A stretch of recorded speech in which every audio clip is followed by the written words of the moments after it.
Our nation was founded on a bedrock principle that we are all created equal. The project of each generation is to bridge the meaning of those founding words with the realities of changing times. A never-ending quest to ensure those words ring true for every single American. Progress on this journey often comes in small increments. Sometimes 2 steps forward, 1 step back, propelled by the persistent effort of dedicated citizens. And then sometimes there are days like this, when that slow, steady effort is rewarded with justice that arrives like a thunderbolt. This morning, the Supreme Court recognized that the Constitution guarantees marriage equality. In doing so, they've reaffirmed that all Americans are entitled to the equal protection of the law, that all people should be treated equally, regardless of who they are or who they love. This decision will end the patchwork system we currently have. It will end the uncertainty hundreds of thousands of same-sex couples face from not knowing whether their marriage, legitimate in the eyes of one state, will remain if they decide to move or even visit another. This ruling will strengthen all of our communities by offering to all loving same-sex couples the dignity of marriage across this great land.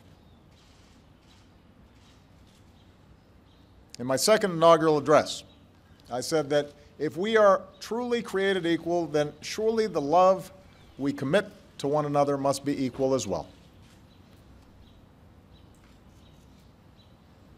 It is gratifying to see that principle enshrined into law by this decision. This ruling is a victory for Jim Obergefell and the other plaintiffs in the case. It's a victory for gay and lesbian couples who have fought so long for their basic civil rights. It's a victory for their children, whose families will now be recognized as equal to any other. It's a victory for the allies and friends and supporters who spent years, even decades, working and praying for change to come. And this ruling is a victory for America. This decision affirms what millions of Americans already believe in their hearts. When all Americans are treated as equal, we are all more free. My administration has been guided by that idea. It's why we stopped defending the so-called Defense of Marriage Act, and why we were pleased when the court finally struck down a central provision of that discriminatory law. It's why we ended Don't Ask, Don't Tell. From extending full marital benefits to federal employees and their spouses, to expanding hospital visitation rights for LGBT patients and their loved ones, we've made real progress in advancing equality for LGBT Americans in ways that were unimaginable not too long ago. I know change for many of our LGBT brothers and sisters must have seemed so slow for so long. But compared to so many other issues, America's shift has been so quick. I know that Americans of goodwill continue to hold a wide range of views on this issue. Opposition in some cases has been based on sincere and deeply held beliefs. All of us who welcome today's news should be mindful of that fact. Recognize different viewpoints. Revere our deep commitment to religious freedom.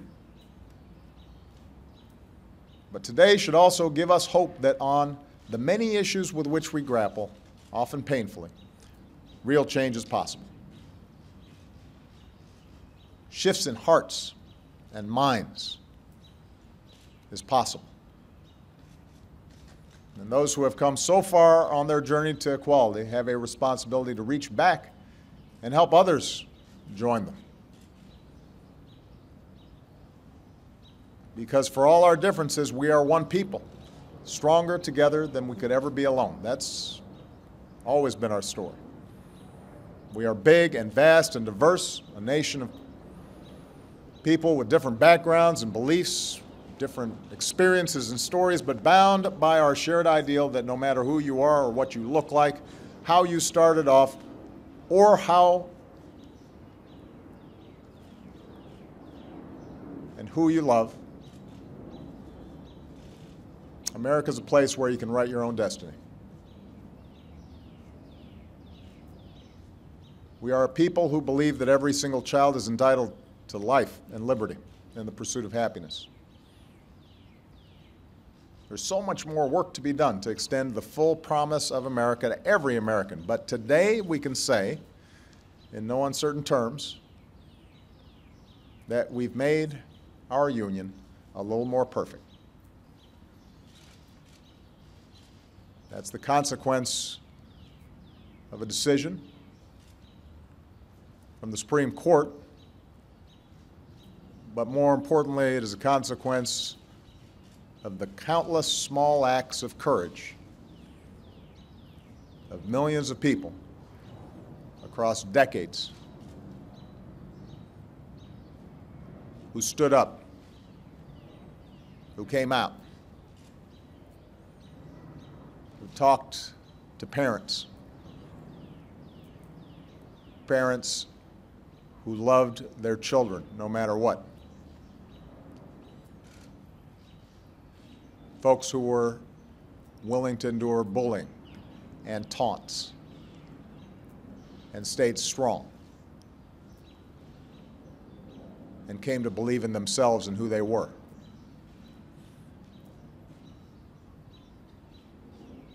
And slowly made an entire country realize that love is love.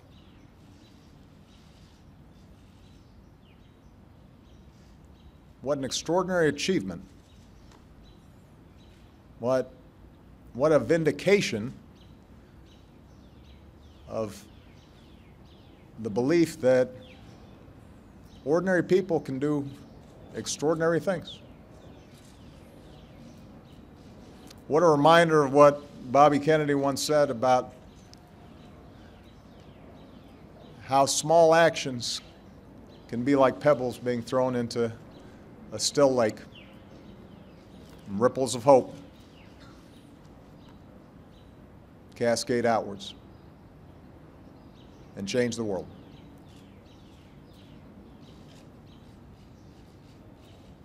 Those countless, often anonymous heroes, they deserve our thanks. They should be very proud. America should be very proud. Thank you.